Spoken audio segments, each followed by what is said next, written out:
চিংড়ি পাকোড়া করে নিয়ে আসলাম। একদমই উপরটা মচমচে এবং ভিতরটা সফট। খুবই সহজে বানিয়ে নিতে পারেন। যদি থাকে ঘরে ছোট চিংড়ি তাহলেই বানিয়ে নিতে পারেন। তো শুরু করা যাক। আসসালামু আলাইকুম।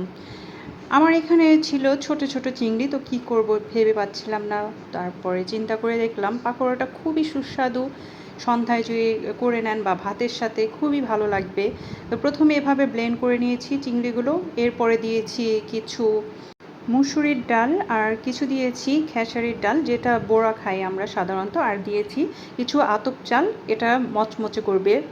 তারপর ভালো করে ২-৩ বার ধুয়ে পরিষ্কার করে নিয়েছি। এরপর পানি দিয়ে ঢেকে রেখে দিব ১ ঘন্টার জন্য।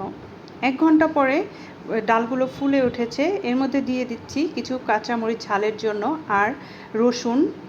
সব কিছু দিয়ে তারপরে একটি ব্লেন্ডার জারে দিয়ে ব্লেন্ড করে নেব। আপনারা চাইলে পাটায় বেটে নিতে পারেন। পাটায় বেটে নিলে এটা আরও ভাল লাগে। তো সামান্য পানি দিয়ে দিচ্ছি ব্লেন্ড হওয়ার জন্য। দেখুন এরকম করে নিয়েছি, একদম মিহি করিনি, কিছুটা আস্ত আছে। তারপরে এখান থেকে কিছু ডাল সরিয়ে রেখে দিচ্ছি আর যে চিংড়িগুলো দিয়ে দিচ্ছি। এখানের পরিমাণটা হচ্ছে ডালের চেয়ে চিংড়িটা একটু বেশি হবে। তারপর কিছু পেঁয়াজ কুচি, আধা চামচ লবণ, লবণটা পরিমাণ মতো দিবেন, ১ চা চামচ আদা রসুন বাটা, সামান্য হলুদ মরিচের গুঁড়ো আর ১ চিমটি দিয়েছি বেকিং সোডা ফোলার জন্য। তারপর সব কিছু ভালো করে মেখে নিয়েছি। একটি পাত্রে পরিমাণ মতো তেল দিয়ে গরম করে নিয়ে দিয়ে দিচ্ছি বড়াগুলো।